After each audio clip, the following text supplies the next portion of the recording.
Euronext à la Défense et Grégory Volokin, le président de Mescart Financial Services qu'on retrouve en duplex depuis New York. Je commence avec vous, Grégory, puisqu'on vient d'avoir à la fois les éléments du discours de Janet Yellen qu'elle prononcera devant une commission conjointe du Congrès tout à l'heure, dans une heure, et puis surtout cette série de chiffres d'inflation, des mises en chantier également, les traditionnelles inscriptions hebdomadaires au chômage. Les chiffres sont assez forts sur le papier. Oui, les chiffres alors sont particulièrement forts au niveau de la construction, parce que rien qu'au mois d'octobre, les mises en chantier ont augmenté de 25% par rapport au mois précédent. Alors évidemment, ça c'est peut-être une exagération et un rattrapage, mais même les permis de construire qui indiquent la demande future sont bien au-dessus de ce qui était attendu. Donc l'immobilier va bien. Au marché de l'emploi, on a eu les chiffres de demande d'allocation chômage hebdomadaire très basses, 235 000. C'est le chiffre le plus bas depuis 1973. Donc une autre indication qu'un des piliers important pour Janet Yellen, le marché de l'emploi se porte extrêmement bien, et d'ailleurs c'est ce qu'elle va sûrement répéter en long et en travers. Pourquoi elle va répéter ça en long et en travers? C'est qu'en fait elle va éviter en tout cas une chose, c'est de faire des spéculations sur ce qui va se passer l'année prochaine avec la nouvelle administration Trump. Donc elle va devoir vraiment là parler de l'économie d'après les statistiques qu'elle a en main. Et à ce stade, Grégory, avec les derniers éléments qu'on vient d'avoir en plus, alors qui sont des éléments pré-élection de Donald Trump, bien sûr, qu'est-ce qui pourrait encore faire reculer la Réserve fédérale américaine sur la réunion du mois de décembre? C'est la très bonne question, parce qu'en fait, il y a 2 ans que la Réserve fédérale aurait pu remonter ses taux. Ça fait quand même très longtemps qu'on a ces signaux extrêmement forts, que ce soit au niveau de l'emploi, que ce soit au niveau des ventes, etc. Donc je dirais, qu'est-ce qui pourrait dérailler une hausse des taux? Un événement exogène. Et l'événement exogène, il faut plutôt le regarder du côté de l'Europe, plutôt le regarder sur le calendrier italien, par exemple. Mais j'arrive de la peine à croire que quelque chose aux États-Unis économiquement pourrait maintenant empêcher la Fed de remonter les taux dès le mois de décembre. Louis, ça fait plusieurs semaines, plusieurs mois qu'on a ce phénomène, alors c'est le mot à la mode, tout le monde en parle, ce phénomène de reflation, mais oui, plus le temps passe, plus les élections passent, celles de Donald Trump, plus les chiffres sortent. Grégory, c'est là où c'est difficile pour la Réserve fédérale américaine. Elle a effectivement des chiffres qui vont dans le bon sens. En même temps, le marché anticipe une bonne partie, un peu beaucoup même peut-être, de ce que pourrait donner le programme économique de Donald Trump. La Fed, elle est censée se baser sur des données tangibles, sur des éléments un peu durs et rationnelle, et en même temps elle doit tenir compte de ce qu'anticipe le marché. Elle ne peut pas intégrer quand même complètement aujourd'hui dans son scénario économique 2017 l'impact potentiel d'un programme de relance. Elle va le faire, mais elle va pas en parler. Oui, c'est ça, elle va le faire sans le dire. Elle va le faire sans le dire pour une simple raison, c'est que la Fed, on peut déjà l'accuser d'être un peu en retard par rapport à l'économie au niveau de sa politique de taux monétaire extrêmement bas. Et elle veut pas continuer à accumuler ce retard, parce que si tout simplement, et on le sait pas, mais si tout simplement il y avait vraiment de l'inflation, à ce moment-là, elle devrait courir derrière cette inflation avec des resserrements rapides et relativement brutaux des taux d'intérêt, et ça c'est extrêmement dangereux. Donc je pense que la Fed, elle a son calendrier.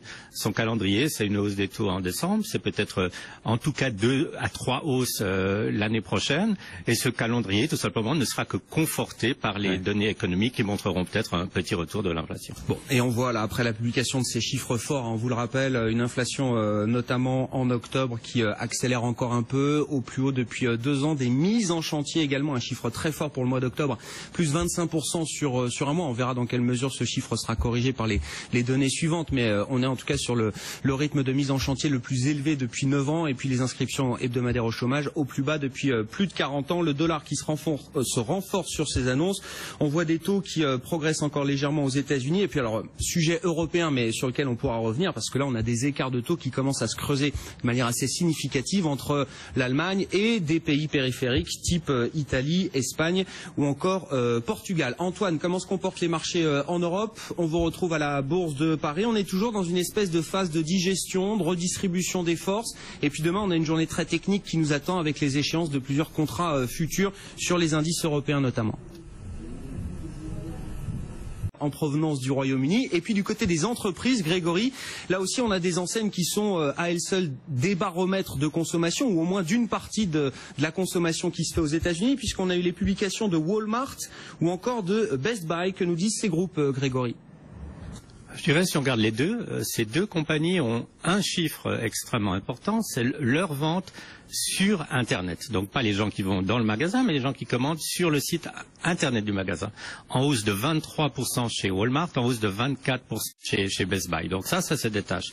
Autrement, ce qui se détache aussi, c'est que Walmart, en fait, n'arrive pas à avoir une croissance suffisante aux États-Unis, puisque là, il y a une croissance des ventes à magasin comparée de 1,3%. C'est un tout petit peu décevant. Et Walmart a un impact négatif du dollar, parce qu'ils ont beaucoup d'activités aussi à l'étranger.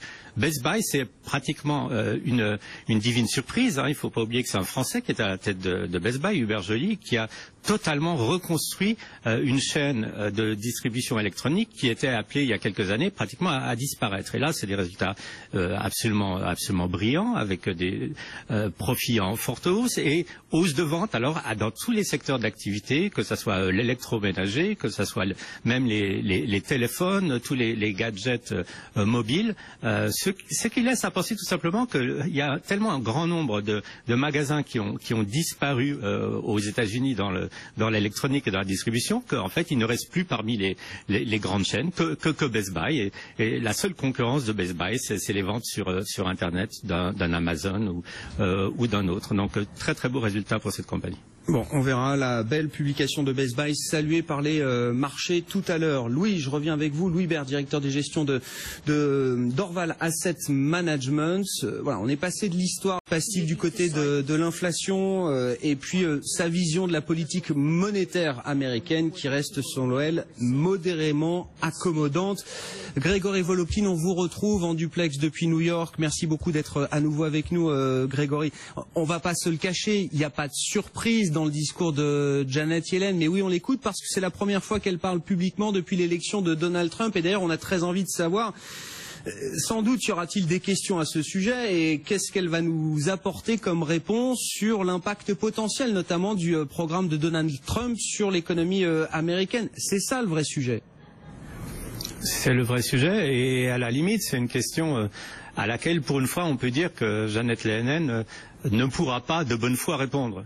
Ça ne sera pas vraiment de sa part essayer de cacher quelque chose, mais qu'est-ce que aujourd'hui la présidente de la Réserve fédérale peut projeter sur l'économie l'année prochaine sur des programmes dont on connaît peut-être les grandes lignes, mais dont on connaît ni le calendrier, ni évidemment la profondeur. Parlons des baisses d'impôts.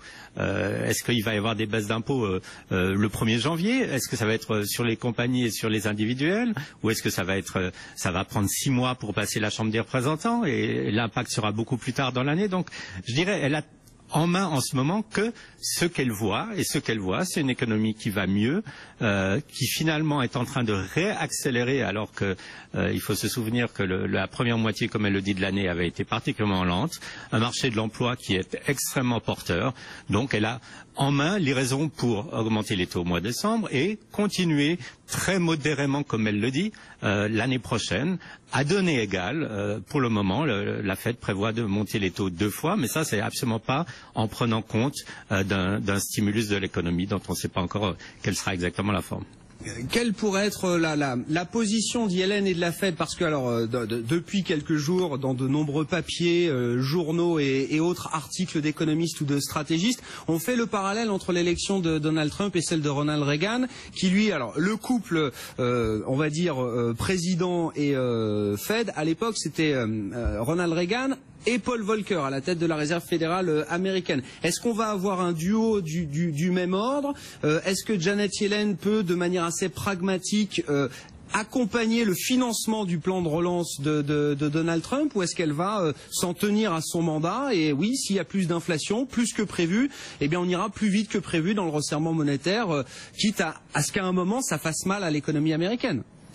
Oui, il faut se souvenir qu'à l'époque de Reagan et de Volcker, le problème dans l'économie américaine, le plus gros problème, c'était l'inflation, et que Paul Volcker a casser l'inflation en remontant les taux d'une façon extrêmement agressive. Donc là, on est exactement dans quelque chose, une donne totalement opposée. Le problème pour la Fed maintenant, et l'a répété depuis des mois, c'est le manque d'inflation. Et je pense que tout simplement, Donald Trump, de par son élection, lui-même il n'a rien fait, mais de par son élection, a déjà résolu un peu ce problème pour la Fed. L'inflation va revenir. Mais attention, qu'est-ce qui va revenir? Pour le moment, elle vient de le dire. Le Personal Consumer Expenditure est à 1,75% et la Fed souhaite qu'il soit à 2%. C'est tellement peu cette différence qu'il suffira de très très peu pour la nouvelle administration pour réussir, je pense, à combler ce fossé. Et à ce moment-là, disons, la Fed pourra faire ce qu'on appelle normaliser les taux. Il y a aucune raison que les taux restent au niveau où ils soient, avec une économie qui se porte bien. Donc on peut imaginer, je pense, des taux qui seront à la fin de l'année prochaine bien plus hauts au niveau des taux courts, donc des taux contrôlés par la Fed où ils sont maintenant. Par contre, on peut aussi imaginer que grâce à la vigilance de la Fed, les taux longs eux-mêmes ne vont pas vraiment monter d'une façon très très forte et peut-être même que la courbe va de nouveau s'aplatir. Oui, c'est ça. Voilà, une courbe de taux aux États-Unis qui ne deviendrait pas trop pentue non plus, parce que là, on sait que ça pourrait poser des problèmes. Est-ce qu'on va avoir des éléments un peu tangibles à court terme pour essayer d'en savoir plus sur justement l'action à venir de Donald Trump? Il y a des nominations qui doivent être, qui vont être faites, j'imagine, encore dans les jours qui viennent. Est-ce qu'on va pouvoir se baser sur des éléments un peu concrets? Parce que pour l'instant, on a eu des discours, des tweets de Donald Trump, mais est-ce qu'on va rentrer dans quelque chose d'un peu plus dur là, ou est-ce que c'est trop tôt encore, Grégory? Oui, alors la question du calendrier des nominations est assez difficile parce que je regardais une étude qui a été faite. Pour le moment, Trump, il est même encore très très tôt dans le calendrier des nominations. Obama n'avait nommé personne avant la mi-décembre dans son cabinet. Et il y avait eu, par exemple, Nixon qui n'avait nommé personne avant fin décembre. Donc, il n'y a eu qu'une semaine depuis l'élection. Par contre, pour répondre à votre question, je pense que les personnes qui vont être nommées au poste économiquement important, par exemple le Trésor, on va regarder exactement où est leur idéologie. Est-ce que c'est des faucons, par exemple, au niveau des déficits budgétaires? Alors si c'est des faucons au niveau du déficit budgétaire, on pourra déjà tout de suite se dire que peut-être le stimulus sera moins important que ce qu'on pourrait imaginer, ou bien peut-être que c'est des gens qui sont extrêmement libéraux au niveau des dépenses et ils se rapprochent à ce niveau-là un peu plus des démocrates, et on pourrait imaginer à ce moment-là un plan d'infrastructure, par exemple, très très important avec les démocrates et les républicains qui soient d'accord. Donc je dirais oui, c'est l'analyse des positions politiques et dans ce qu'on connaît des gens que va nommer Donald Trump qui vont nous donner vraiment une direction déjà assez importante pour les prochains mois. Merci beaucoup Grégory, bonne séance à vous à New York, des marchés, que ce soit aux États-Unis